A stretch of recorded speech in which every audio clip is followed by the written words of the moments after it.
Film की शुरुआत में कोर्ट का सीन दिखाया जाता है। वहाँ पर एक जज होता है और जज के सामने एक आदमी होता है जिसका नाम होता है एंड्रयू टूफिन। एंड्रयू टूफिन एक बड़ा सा बैंकर होता है जिसको अपनी पत्नी और उसके प्रेमी को मारने के जुर्म में कोर्ट में लाया गया होता है। कोर्ट ने एंड्रयू टूफिन को उम्र कैद की सज़ा दी जाती है और एंड्रू को एक जेल में भेजा जाता है। उस जेल का नाम होता है शॉशैंक रिडेम्पशन। ये जेल एकदम चारों तरीकों से एकदम सुरक्षित है और यहाँ से आज तक कोई भी नहीं भागा है। जेल में जाने के बाद एंड्रू चुपचाप ही रहता है, वो किसी से ज़्यादा बात ही नहीं करता है। ऐसे ही सिलसिला चलता ही रहता है और एक दिन एंड्रू ने एक कैदी से बात करता है जिसका नाम रेड होता है। रेड को इस जेल में 20 साल हो चुके हैं। रेड इस जेल में बाहर से सामान मंगवा सकता है अपनी सेटिंग में और कैदियों को दे सकता है। एंड्रयू भी रेड को बोलता है कि मुझे एक हथौड़ी ट्रेस को फोटो चाहिए, तो तुम इसके लिए ला सकती हो? तब रेड बोलता है कि हाँ ज़रूर ला सकता हूँ। रेड एंड्रयू को बोलता है कि तुम क्या करने वाले हो इस जेल में? तब वो बोलता है कि समय आने पर तुमको सब पता चल जाएगा।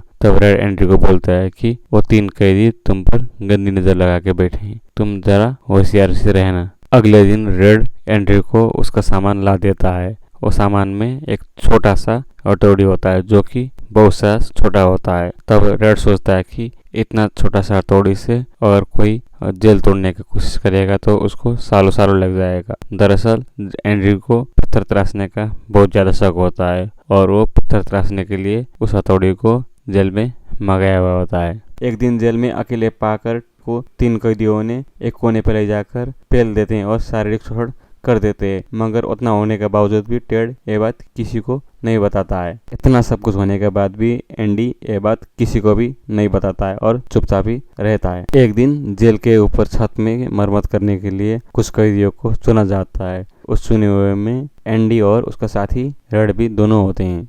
अब दिखाया जाता है कि छत के ऊपर रेड और एंडी काम कर रहे होते हैं। वहाँ पर एक उन लोग का ऑफिसर होता है जिसका नाम एल्डी होता है। एल्डी अपने साथी लोगों से बात कर रहा होता है कि उसके भैया ने उसके नाम पर पैसा जमा किया है, मगर वो परेशान होता है कि वो पैसा सब कुछ सरकार के खाते में जाता है टैक्स के रूप में। सब बातें एंडी भी सुन रहा होता है। तभी एंडी उस ऑफिसर के पास जाकर बोलता है कि मैं तुम्हारी मदद कर सकता हूँ। तभी वो ऑफिसर एंडी को फेंकने के लिए आगे आ जाता है। तभी एंडी बोलता है कि तुम अपनी पत्नी को पूरा जीवन काल में $60,000 का गिफ्ट कर सकती हो और वो $60,000 में सरकार कोई भी टैक्स नहीं ले सकती। ये सब तुम्हारा हो जाता है। इसके बदले में तुम मुझे और मेरे साथी को एक ठंडी सी चिल बियर पिला देना, मैं तुम्हारा काम कर दूंगा।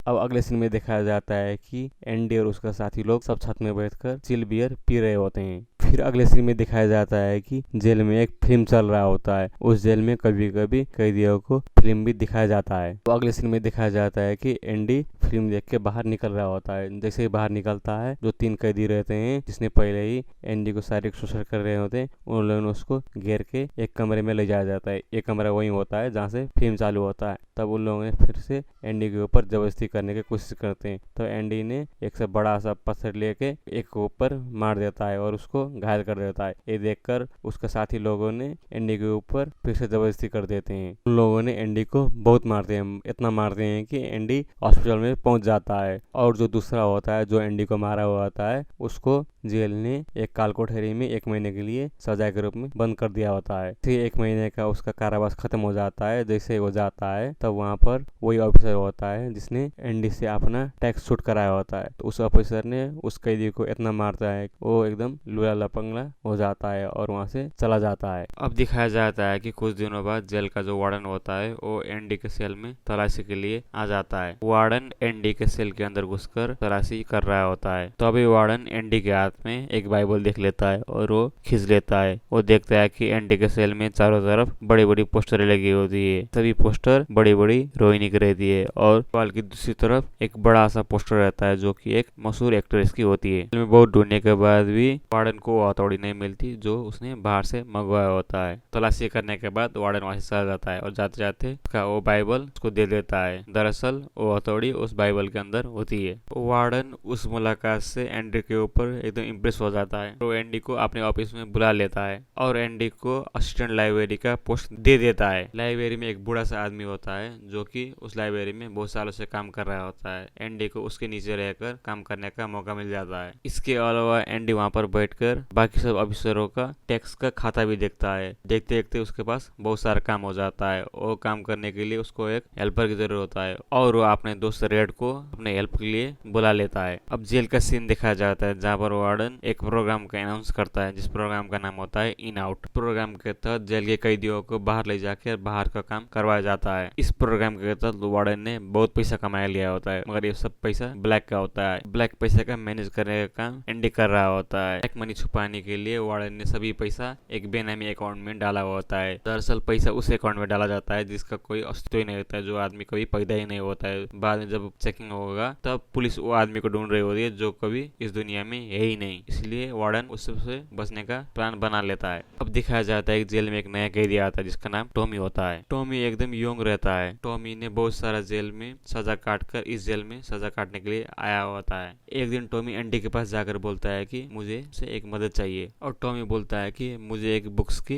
इंतजाम कर दो, मैं अपने पढ़ाई पूरा करना चाहता हूँ और इस जेल के निकलने के बाद मैं अपना जिंदगी एक अच्छी सी नौकरी करके जीना चाहता हूँ। एक दिन टॉमी रेड के पास चला जाता है और पूछता है कि एंडी इतना इंटेलिजेंट है तब भी इस जेल में क्यों बंद है। तभी रेड बोलता है कि एंडी अपनी पत्नी और उसके लवर के उन दोनों को जान से मारने के जुर्म में एंडी जेल में बंद हो जाता है। अब अगले सीन में दिखाया जाता है कि टॉमी एंडी के सामने जाकर बोलता है कि एक बार मैं एक जेल में गया था, वहाँ पर एक मुझे कैदी मिला था। उस कैदी ने बताया था कि एक बार उसने जब चोरी करने के लिए घर में गया था तो वहाँ पर आदमी जग गए थे, तभी उसने दोनों को पति पत्नी को मार देता है। जब बाद में उसको पता चलता है कि वो दोनों पति पत्नी नहीं लवर रहता है, उसका पति एक बड़ा सा बैंकर रहता है। ये सब बात सुनकर एंडी वार्डन के पास जाता है और सब बात बोलता है। तभी वार्डन बोलता है कि इस बात पर विश्वास मत करो। तभी एंडी बोलता है कि मैं आपका राज कभी नहीं खोलूंगा। तभी वार्डन उसके ऊपर गुस्सा हो जाता है। तभी वार्डन एंडी को 1 महीने के लिए काल कोठरी में बंद कर देता है। तब अगले सीन में दिखाया जाता है कि वार्डन ने टॉमी को गोली मार दिया होता है। तब वार्डन जाकर एंडी को बोलता है कि टॉमी भाग रहा था, उसको हमने गोली मार दिया है। तभी एंडी बोलता है कि मैं जानता हूँ ये सब तुमने किया है, मैं तुम्हारा राज कभी नहीं खोलूंगा। तभी वो बोलता है कि तुम अपना काम से काम मतलब रखो। तभी एंडी बोलता है कि आज से मैं तुम्हारा काम नहीं करूंगा। तभी वार्डन बोलता है कि तुम्हें अब 1 महीने और इस काल कोठरी में रहना पड़ेगा। काल कोठरी में 2 महीने सजा पाने के बाद एंडी वहां से निकल जाता है। जैसे ही एंडी निकलने का खबर रेड को मिलता है, रेड एंडी के पास पहुंच जाता है। एंडी रेड से पूछता है कि तुमको कभी लगता है कि तुम इस जेल से बाहर निकल पाओगे। तब रेड बोलता है कि जब मैं बहुत ज्यादा बूढ़ा हो जाऊंगा, जब मैं कुछ कर नहीं पाऊंगा, तब शायद इन लोग मुझे छोड़ सकते हैं, उससे पहले इन लोग मुझे नहीं छोड़ सकते। तब एंडी बोलता है कि मैं यहाँ से निकल के जीवातोने जाऊंगा। वो एकदम बड़ा सा खूबसूरत सा जगह है। ये जगह मैक्सिको में पड़ता है और ये एकदम बहुत सारा खूबसूरत सा जगह है। ये जगह समुद्र किनारे है और मैं वहाँ पर एक नाव बनाऊंगा और उस नाव में मछली मारने के लिए बड़ा दूर दूर जाऊंगा और दोस्तों से बड़े सारा एंजॉय करूंगा। तब रेड बोलता है कि तुम्हारे उम्मीद बड़ा खतरनाक है और ये पूरा होने का चांस एकदम कम है। तब एंडी रेड को बोलता है कि जेल से निकलने के बाद तुम्हें मेरे लिए काम करना पड़ेगा। तब रेड बोलता है हाँ जरूर करूंगा, काम क्या है पहले वो बताओ। तब एंडी रेड को बोलता है कि बोस्टन के पास एक बड़ा सा मैदान है और उस मैदान में एक बड़ा सा पेड़ है और वहाँ पर एक बड़ा सा पत्थर का दीवार है और वहाँ पर एक बड़ा सा काला रंग का पत्थर है जो नीचे है। उस पत्थर के नीचे कुछ सामान है और तुम वादा करो कि जब तुम इस जेल से छूटोगे तो वहाँ पर जाके उस सामान को निकालोगे। तब रेड एंडी को पूछता है कि उस पत्थर के नीचे क्या है। तब एंडी रेड को बोलता है कि जब तुम वहाँ जाओगे तुमको खुद पता चल जाएगा। उतना बोलकर एंडी वार्डन के केबिन में चला जाता है। वहाँ जाने के बाद एंडी वार्डन का सब काम करता है और जितना भी फाइल होता है वो सब एक तिजोरी में बंद कर देता है। तो अभी वार्डन एंडी को अपने कपड़े दे देता है धोने के लिए और जूते भी दे देता है चमकाने के लिए। सब लेकर एंडी अपने सेल में पहुंच जाता है। इधर रेड अपने सेल में एकदम बेचैनी में होता है क्योंकि उसको लगता है कि एंडी कहीं ना कहीं आत्महत्या करने का प्लान बना रहा होता है। तब दिखाया जाता है कि जब सुबह सबका सेल खुलता है तब सब कैदी बाहर निकलते हैं मगर वहाँ से एंडी बाहर नहीं निकलता है। जब गार्ड वहाँ पर जाता है तब देखते हैं कि एंडी का सेल खाली है, वहाँ पर एंडी नहीं होता है। तभी वहाँ पर सायरन बजाकर वार्डन को बुलाया जाता है। जब वार्डन एंडी के सेल में पहुंचता है तो वहाँ पर देखता है कि वहाँ पर एंडी नहीं होता है। तब वार्डन रेड को पूछता है कि तुम्हारा साथी कहाँ है। तब रेड बोलता है कि मुझे नहीं पता। फिर ये बात सुनकर वार्डन पागल हो जाता है और वहाँ पर जो छोटा छोटा पत्थर रहता है उससे सबको मारने लगता है।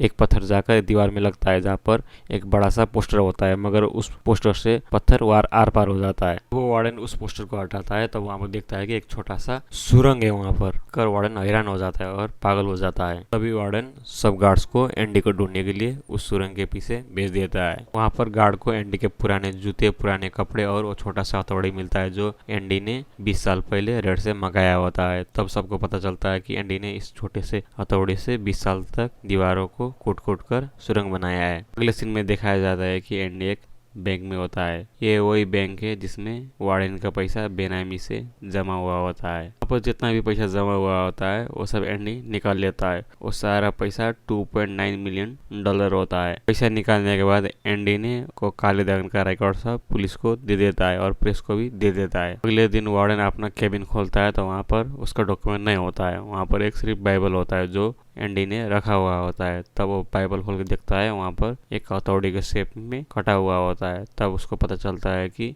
एंडी ने इस पर हथौड़ी रखा था जो उसने 20 साल पहले उसने लिया था। तरफ दिखाया जाता है कि पुलिस वार्डन को पकड़ने आई होती है। तभी वार्डन अपना बेइज्जती का डर से अपने आप को गोली मारकर खुद को ही जान ले लेता है। दिखाया जाता है कि कुछ समय बाद एंडी का दोस्त रेड को भी जेल से बरी कर दिया जाता है। निकलने के बाद रेड वहाँ पर पहुंच जाता है जहाँ पर एंडी ने बोला हुआ होता है। वहाँ पर एंडी ने बोला जैसे बड़ा सा पेड़ होता है और जिसके चारों तरफ दीवार होता है और नीचे एक काला सा पत्थर होता है। रेड ने वो पत्थर उठा लेता है और वहाँ पर एक छोटा सा बॉक्स होता है। वो बॉक्स खोल लेता है और बॉक्स में एक लेटर होता है और लेटर में कुछ पैसे होते हैं। जब वो लेटर पढ़ता है तब उसको पता चलता है कि ये लेटर एंडी का है। उसमें लिखा था कि तुमको यहाँ आना है जहाँ मैंने जेल में तुमको बोला था। तब वो समझ जाता है कि एंडी ने मुझे जिबैंटोनो बुलाया है। और वो लेटर के लास्ट में लिखा होता है कि उम्मीद बड़ी अच्छी चीज़ होती है।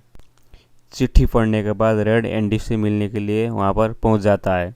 तो वहाँ पहुँचता है, वो देखता है कि वहाँ पर एंडी अपना नाव ठीक करा रहा होता है।